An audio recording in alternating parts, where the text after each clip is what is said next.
Watch yourself, and do you have favorites over the I years? love watching myself. Television icon Alan Alda. You got the best food backstage. Isn't it great? Did they get anything at all? They're gonna have to now. Get new ways to feel better in a flash. 1 pound of broccoli sprouts is the equivalent of 100 pounds of broccoli in terms of their anti-cancer potential. Wow. Plus, say I do to elegant event decor on a budget. Eager beaver. I know, but I love that. And soup season is back with a bang. Oh, come on.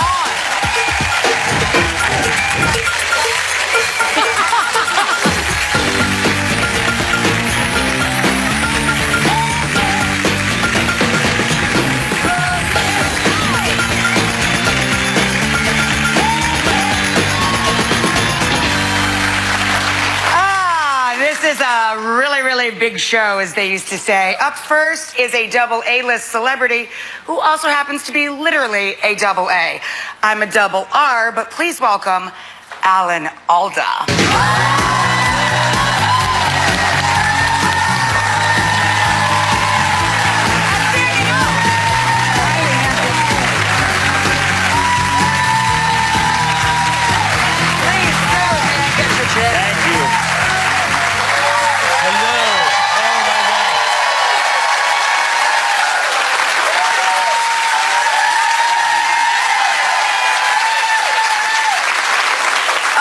I won't say which, but we've had presidents that got less of an ovation. It is so delightful to have you here. It certainly I am is. such a huge fan of yours. You got the best food backstage. Isn't it great? Oh my God. That's how we get them to come back. We keep them hungry. I get that pizza thing that looked like pizza, but it wasn't. What was Isn't that? it delicious? Well, they're like flatbread pizzas, and they did one with a kind of a sweet savory thing with a balsamic drizzle and squash. And I forget what was on the other one today. Big K, they all take turns running their own little restaurants. They do like a pop-up restaurant, our staff from our culinary team. It's good you have to be guests on the show once. It's really... You know... Did they get anything at all? You know, thanks. They're gonna have to now. All right. Rise up. It's anarchy. We're going to talk about your brilliant podcast because we have a bunch of podcast stars, things that we all love here at the show today. But I have to tell you, my obsession with the Four Seasons is I've watched every single time it's on. I watch it. I laugh. I cry. I cheer. That's so nice. I love it so much. Please tell me it was a wonder to make that. It looks like it was the favorite thing I've made. I mean, to do. My wife Arlene did the photographs. You know the photographs. Yeah. She did those photographs. 2 of our daughters. And your daughters are acted in the movie, and friends were in the movie acting, and if they weren't friends before, they were after. Can you watch yourself, and do you have favorites over the years? I love watching myself.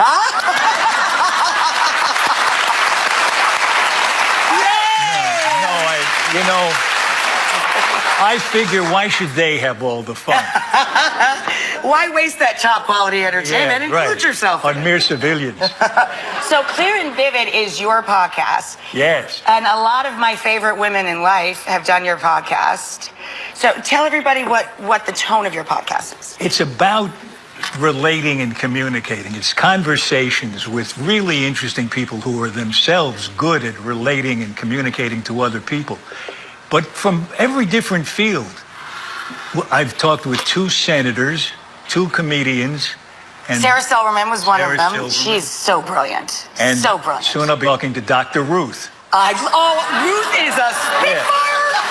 I love her so much. And Judge Judy did your show? Judge Judy's amazing. Another little spitfire. Yeah. And what's wonderful about her is you don't think of her this way always, but she's so good at reading a person. Oh, absolutely. Within a few seconds, she's got she's got it down. Yeah. And that's really what I think is at the heart of communicating, is to really read the other person. You do this. It's really clear why you're so good at this and why you're so successful. Is you not only can read a zucchini, you can read a person. Well, I like folks to come here and feel like they're hanging out in their neighborhood. We like celebrities not to feel like celebrities, and we like our viewers that give us content to feel like rock stars. So we try and make it as comfortable and unscripted, which is, I'm sure, wildly evident if you're watching it all. We just want to sit and chat. Yeah. Is that the work that you do at your center as well? The Center for Communicating Science. That's the name of it, but we also teach doctors and nurses to communicate better. We've trained about 12,000 scientists and doctors goodness. all over the world. I had no idea. 12,000. We're going to have a workshop for medical professionals in New York in December, and it's one of the problems that doctors have. It's not just communicating with patients. They're at great risk of burning out. Yeah. About half of all physicians feel depressed, and feel that they're not doing their best work. We're really glad we can help. I think even with young people, when I went to public school, by the time you got out of school, you had vocational training in a bunch of areas. You had home ec, you had shop, you could go get a job, literally, with just a high school degree. We also had time for physical education. We had art, we had music. Everybody knew how to play an instrument. All of that's been stripped away. What I work on is improving school food and the amount of lunchtime I have to fight for. They give children 20 minutes. They have no time to socialize, they have no time to exercise, and they have no time to be creative. What the hell are they teaching? Like, what's left? Sorry, I rant. No, you're right. I love everything about Double A here, but I love the title of, this was your latest book, right? Yeah. If I understood you, would I have this look on your face? You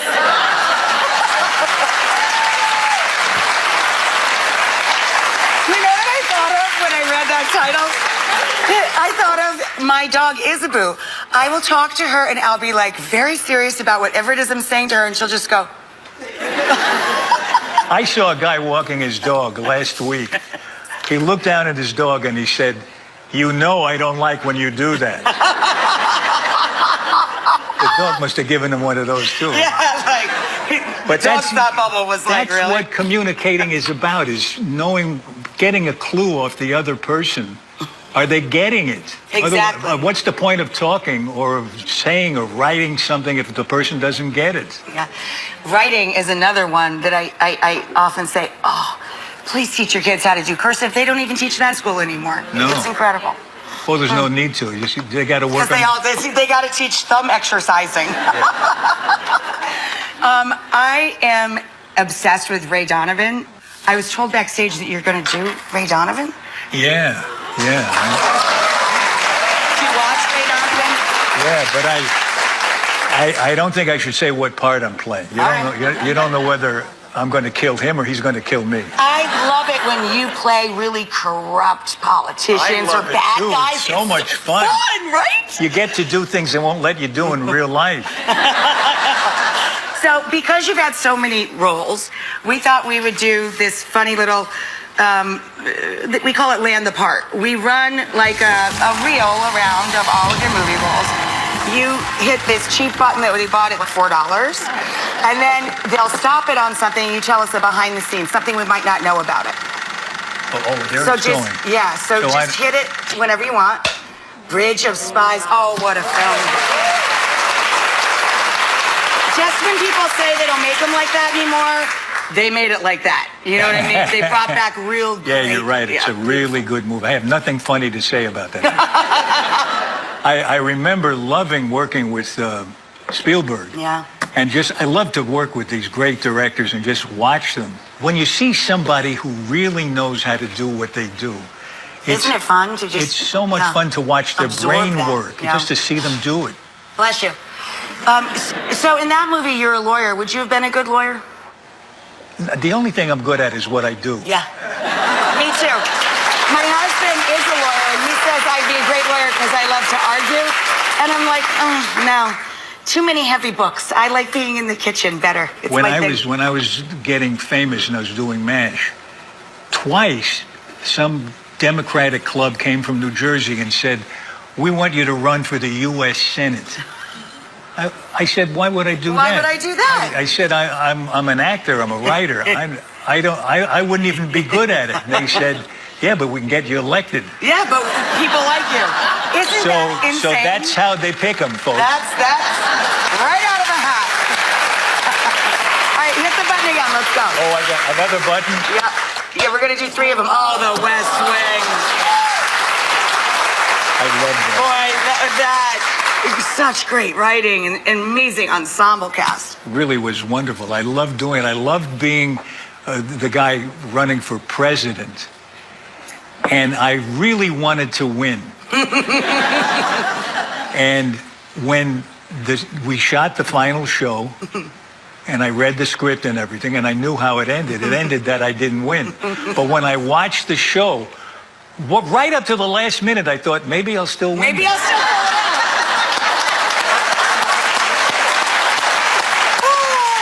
Isn't that funny? Okay, one more for the road. Hit it. Oh, what a great movie. All right, now. Oh, what fun. I'll tell That you is the something. most romantic affair ever. It's Yeah, lovely. it's about 2 people who are married to other people who meet every year for 20 years for a weekend together. But it's beautiful. Yeah, right. So, I mean, in a creepy, beautiful kind of way. it's beautiful in a creepy way, right? So I'm in airports a lot, and women come up to me. They don't just say, "I love that movie." They say, "It's my life story." Wow, did that get dark? Why would you say that to a stranger? Woo! Is that weird? That's a weird level of communication. Thanks for sharing. Hey, so this Clear and Vivid show, I don't know, did I miss the invitation to come to that? Well, it's really for people who are good at communication. Oh, yeah. If I brought a casserole? If I brought a casserole. A casserole. If I bring you food to bribe you, could I get on? You don't even have to. I'm here to ask you to be on my show. Yes? Yes. I would love to. And, So excited. you know, if you happen to have a pizza in your pocket, it wouldn't hurt. You got it, brother. All right. Pinky swear. Pinky swear. I love you, Arnaldo. Oh, that was so much fun. I hate to go back to work, but you can listen to Alan's podcast, Clear and Vivid. And, you know, that is something that I do find a big benefit in having the gadgets and things. I now listen to podcasts when I'm walking from this part of the city to that part of the city, and I feel so much smarter by the time I get home. Also, if you guys head to our website, we're going to hook you up with more info about the Alan Alda Center, and we'll make sure that the dates are up for that if you're a doctor, for the upcoming event that you have. Did you say December? December. In December. You're a delight. That was a dream come true. Up next, a young man who can tell you how to eat like a genius. My buddy Max is back right after this.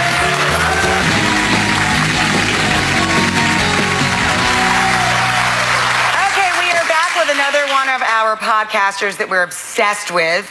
He literally wrote a book on genius foods. It's foods that will make you smarter. This is Max Lukavere.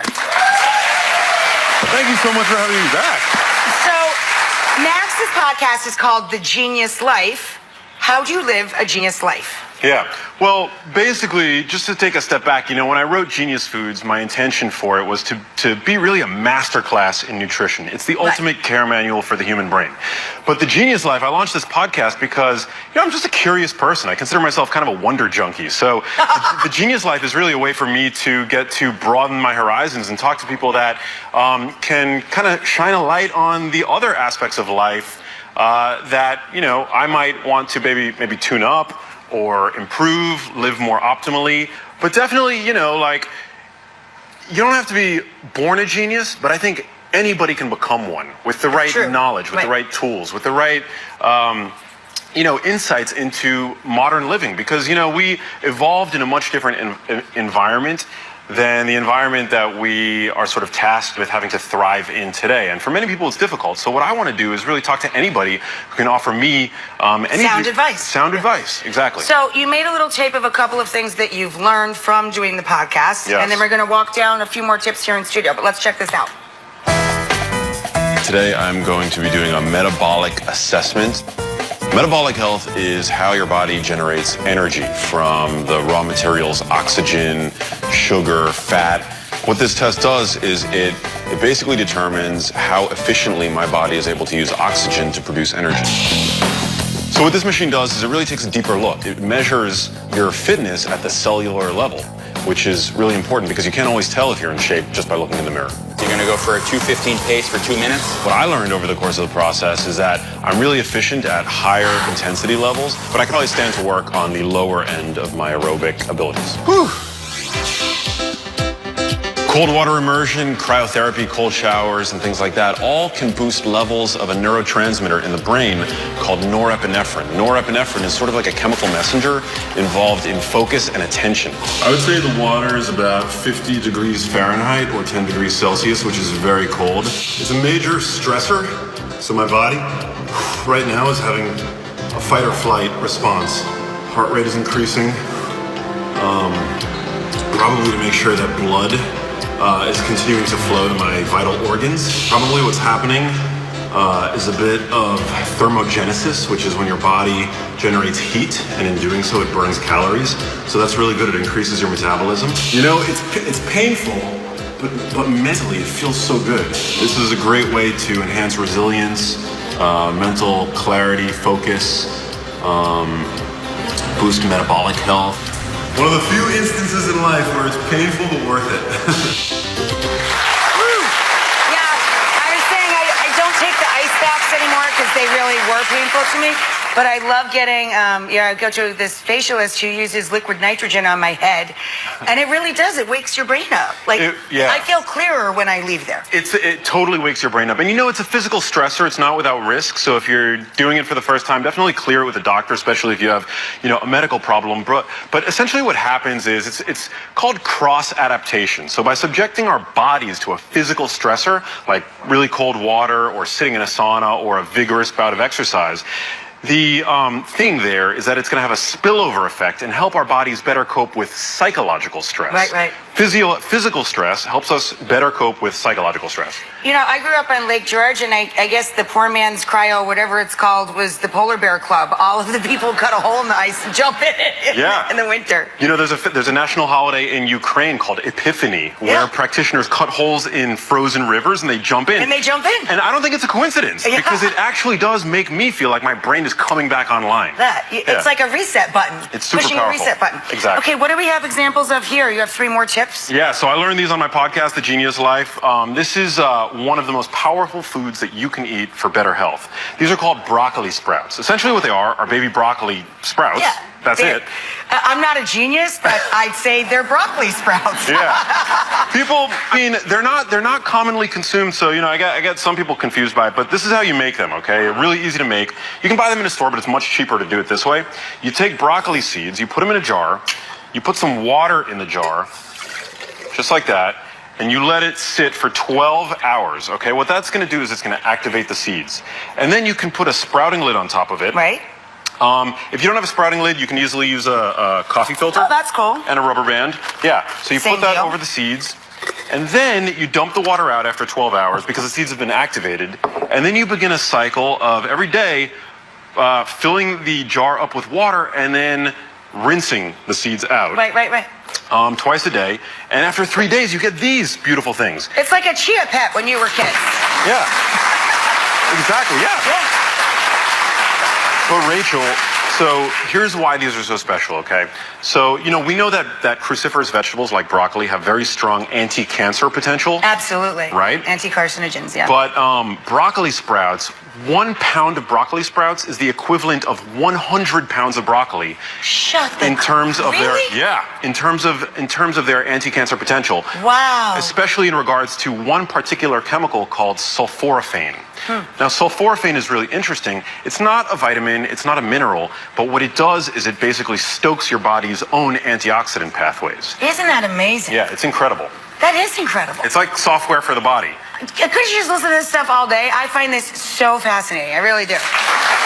So, All right, so now what? Let's move along. yeah, Fabulous. Great. Are we going over here now? we're going over here. Yeah. All right. So here I've got a little bit of a test for you, Rachel. Yeah. So this is called a dynamometer.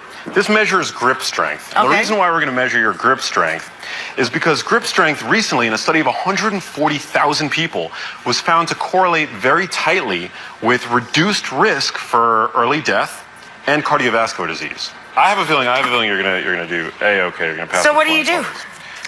Well, So you practice, first of all. Well, basically, you want to have a strong grip. Yeah. But what that study, called the PURE study, really tells me, the way that I would interpret that is having strong muscles in general is very good for your health. So this is what you do. You want to just squeeze this.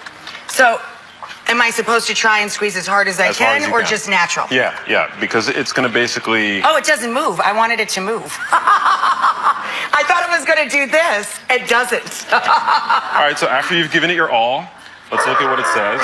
Good job. Wow, strong. Good. Yeah. That's amazing. Woo! That makes me really happy. So what they found was that grip strength was a better predictor of a long life and reduced risk of Bless you. death from cardiovascular disease. And so, in regards to the brain relies on vascular health. Yeah. So even though this study wasn't directly tied to brain health and Alzheimer's disease, dementia, things like that, what we would consider like the worst possible brain health outcomes, what it tells me is that having a strong grip, strong muscles throughout the body is really good for brain health, because the brain, what's good for the heart is good for It's the brain. good for the brain. Yeah. These are really fun.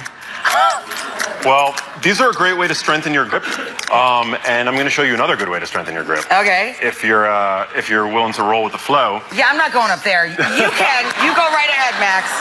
All right, so they're definitely one of the hardest exercises to do, but it's a great way to strengthen grip. What I like to do is I like to just hang, and before you begin any, God, how tall is Max? so you just want to hang and And like. it stretches out your back. Well, it's really good for that too. It decompresses your spine. Right, but right. It's also really good at strengthening your grip. It's good for your shoulders too. It's just an all-around, hanging from things. We have a physiology that kind of wants to do that, to be more mobile. And so I like to hang, do pull-ups, and kind of just overall. It's really good at strengthening grip. So start with a few seconds, work your way up to maybe It's 30 definitely seconds like to a the minute. hardest thing in the gym, I think. Yeah. It looks the most intimidating anyway. Yeah. Isn't he brilliant? But I am going to keep these things. Thank you so much to Max. And Max's podcast, again, is The Genius Life, and it's anywhere you listen to podcasts. Up next, we're going to talk about a podcaster who knows something about throwing a party on a budget. That's right after this.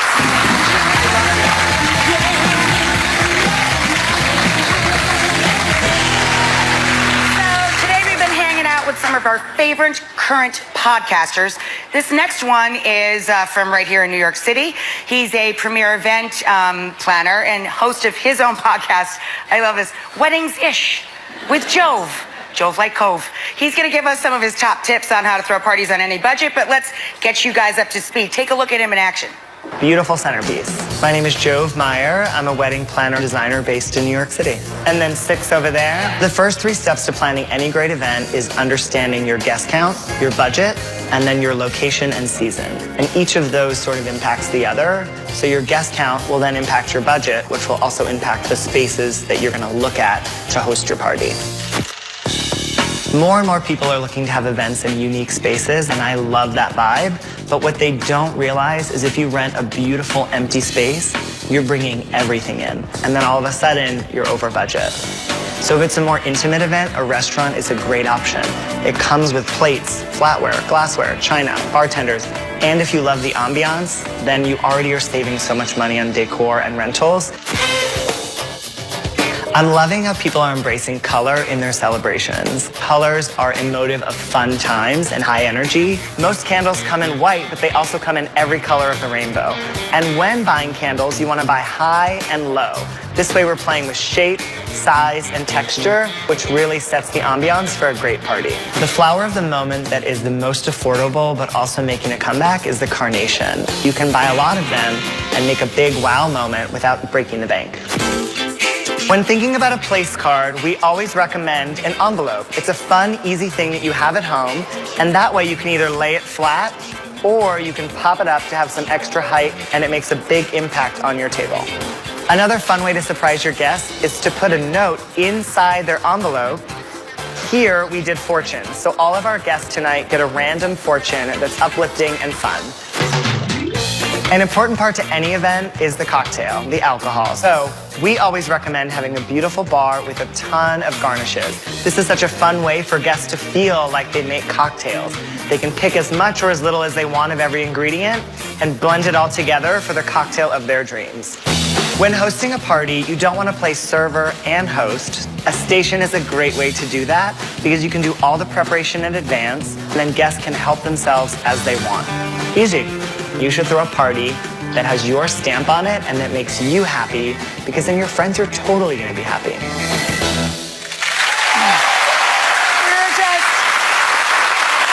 We were just giggling, Joe and I, and that event looked beautiful. A lovely party for, it looked like a young ladies' party. But it was funny, he wasn't really paying attention. He was just grabbing for, one of the things out of the glasses. He accidentally chose the chili pepper. I didn't even tell everyone. They had to stop tape because a river ran through it. I was crying so hard. So if you have a bar at home that you set up on yourself, don't put jalapenos out. And go wash your hands. And if you do, don't have seeds in them because you will cry. So tell everybody about Wedding-ish, about the podcast. Yeah, so Weddings-ish with Joe is a podcast all about event planning and weddings specifically. So if you're planning any kind of an event, you can get really helpful tips. And we interview all kinds of people, from cake makers to florists, and each episode we give helpful tips. So you're getting sort of the behind the scenes of the people that build events. Absolutely. Right. They're giving you the lowdown. And tips each time. Like, do you really have a year to send a thank you card? No. Oh. Totally rude. Okay. I will always take wine. You can send it to me 3 years after the occasion, and it's fine. Same. Same. I'm not very preppy, but you brought along a couple little simple demos. I did. I gave you 3 beautiful demos today to throw a party on a budget that doesn't feel like a budget. So these pillows, we're doing place card pillows. Place card pillows. Everyone's obsessed with their names, and it's something that's so easy to make, and you can bring it home as a gift. So we got these at a dollar store. $1 is all your investment is here. I love dollar stores. Same. I have a weird obsession with them, actually. I live next door to one. It's dangerous. They know me by first name. Yeah. It's They're pretty like, embarrassing. Oh, Joe, we got a new pretty shipment. bad. Check the last aisle on the left. I'm like, I know. I saw it come in. All right, come on, put me to work. What do we do? It's so simple. This is a fabric paint. You apply your name in stickers or whatever name you want to do. Make sure you push hard. Right. Give it 3 to 4. This side, even it out. That's it. Let it sit for a couple seconds. I think we're good. You are eager beaver. I know, but eager I beaver. love this. It's therapeutic. It's therapeutic. Now it's a competition. You really went for it.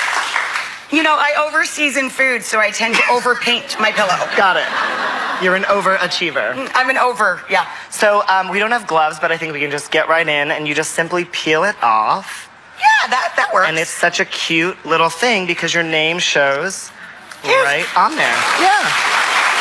Nice. You pop it on the back of the pillow. See, now if I were home, though, Isabeau would have this hanging out of her mouth. It would be a really cute, personalized dog toy. Totally. For $1. So she can destroy as many as she wants. She can destroy as many as she wants. Another fun thing is we were talking about carnations Yeah, are I love that having carnations are a back. comeback. So what we're doing is we're creating a garland with carnations. Super simple. Cheap and cheerful. Cheap and cheerful. Oh my gosh, you've done this before. So one important tip is to get a plastic needle.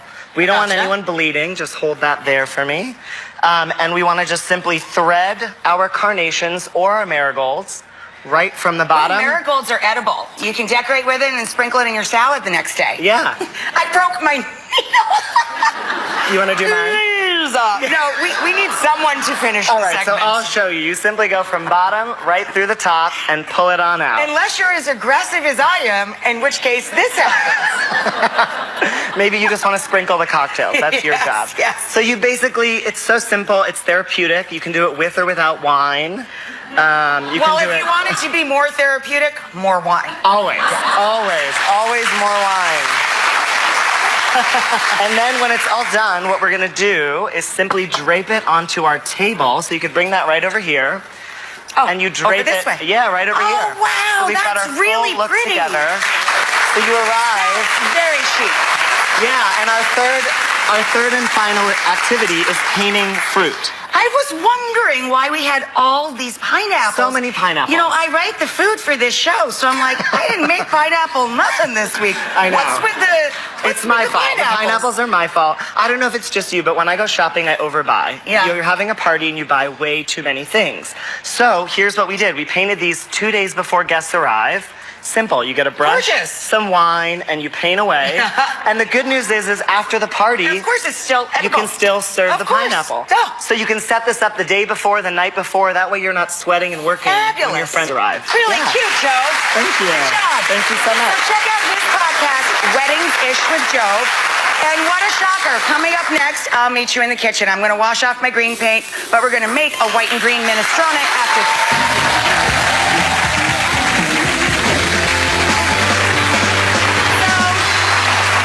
This year was maybe our best year yet for our little garden that my husband and I grow during the summers in upstate New York. So literally, I made this soup, which is a white minestrone, I call it, because all of these things were just growing like crazy this summer for us. Right down the line, we're going to use some celery with the leafy tops. The leafier the tops, the better. These make a delicious salad as well. So I always look for a bunch of celery that has the most hair on top, because those leaves are super, super tasty. A bulb of fennel, and these are called the fronds of fennel. So I save and break off a couple of these and tie it into the herbs that we're going to throw into the pot. And I chop up the bulb, of course. We're going to use some leeks. Now, this looks like a parsnip, but it's not. This is parsley root. It's usually over in that section with the parsnips and the carrots. And it's delicious in soups. It's really sturdy. It has a nice bite to it. And of course, it tastes like parsley. So I chop off the tops, and I use the tops in making the stock for the soup. Then we're going to throw in a lot of dark leafy greens. This is a gorgeous head of escarole. You can also use kale or spinach, but escarole and kale stand up better to cooking. So we coarsely chop our greens. Come on down here. In the pot, we've got some olive oil. The whole bottom of the pot is covered with our EVOO, nice thin layer. I'd say, 3 or 4 tablespoons. And now we're going to add in, I've got the celery done, I've got the parsley done, and I've got the leeks done. We'll drop those in there, and I'll show you quickly how to cut your fennel. Zip, zip, zip. This little kooky thing is a truffle shaver. But I use it to cut my garlic. I call it poly thin, like in Goodfellas when they're in jail and he uses a razor blade. So we're going to throw all this into the pot and your food mover. Oh, here's one. It was hiding on me. Get all this going. Minestrone means big beans and greens soup. Minestre is white beans and escarole. Minestrone, O-N-E, connotes big, so it's a big vegetable and bean soup. We're going to talk about the beans in a few minutes, but I want to show you before we go to break. With your fennel, you're going to quarter it, cut into it on an angle to remove that, and then thinly slice or chop it. I'm going to get the veg into the pot and let that cook down. Add salt, put the lid on, and sweat the vegetables, it's called. I'm then going to add about 2 quarts of stock, and I'll meet you right back here and we'll talk beans.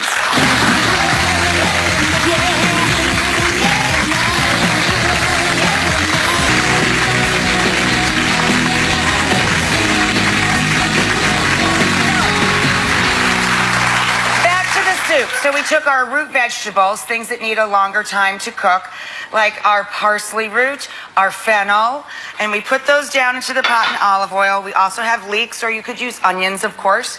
That's kind of the building blocks. Oh, and our celery, of course, our nice bright celery. We're making a white minestrone. The greatest trick in the world if you love to make a lot of soups going into the fall and winter especially. Save all of your Parmigiano rind. I keep it in a baggie in my freezer, and I always throw some into my pot of soup. Makes the whole soup taste like Parmigiano-Reggiano cheese. Delicious trick. Now for the beans in our soup, because remember I said minestrone is like a big beans and greens soup. I like to take dry beans, because they're super cheap, and soak them overnight. And I also like the texture. If you have the time, soak them overnight, cover them with water by a couple of inches, cook them up once they come to a boil with salt, 1 onion that's been halved, and a couple of fat, fresh bay leaves. If you don't have the time, of course, just buy 2 cans of cannellini beans. If you cook off your own beans, you're going to have a little of that starchy liquid still remaining with them, and I just transfer that all together, and that helps thicken the soup. So we have our white beans in with all of our veg. I'm going to let that come up to a boil. Then right before I'm ready to serve, I wilt in all of those beautiful leaves of escarole. I'm just going to coarsely chop this. Now, if you want to add a little pasta like ditalini, as you do with a lot of different minestrones, that's great. Another fun trick if you want to up the hearty factor of this is to add some little gnocchi to it, little potato dumplings. Those are nice too. You're going to need a big nap if you eat that many beans and some gnocchi. You're going to have a food coma going on. I'm also going to use, because I'm using escarole, I'm going to use nutmeg. Nutmeg is the best friend of any dark green and anything made with cream or whole milk. I'm going to chop up our escarole. When we come back, we'll finish wilting in, and we will serve up our...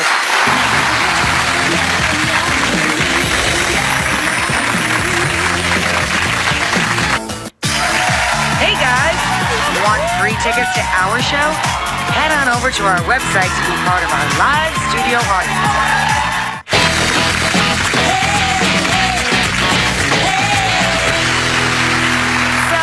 Just wilting in the last of our escarole, and I took out our rind, our piece of Parmigiano-Reggiano cheese rind, and I removed our herb bundle because it's done its job. Its work is done, as they say. Now we're going to finish with a little bit of nutmeg. As I said, it really highlights, whoops, that's all. Not quite that much nutmeg. It really highlights the flavor of any dark green.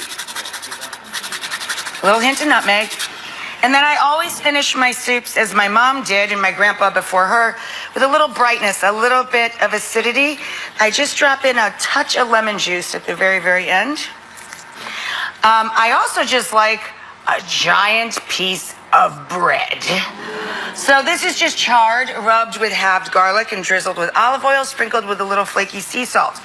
I put the bread right on the side of the bowl and let it soak all the flavor, and I eat the bread like my dessert when it's done. It's all like mushy and yummy and covered with chicken stock and all those great flavors, all the herbs and vegetables. I know, it's so good, and it's so good for you, and it's so simple. And then, of course, we're being so healthy and eating all those beans and vegetables, you need a fair amount of cheese on top. Up next, we're going to the dogs, literally, right after this.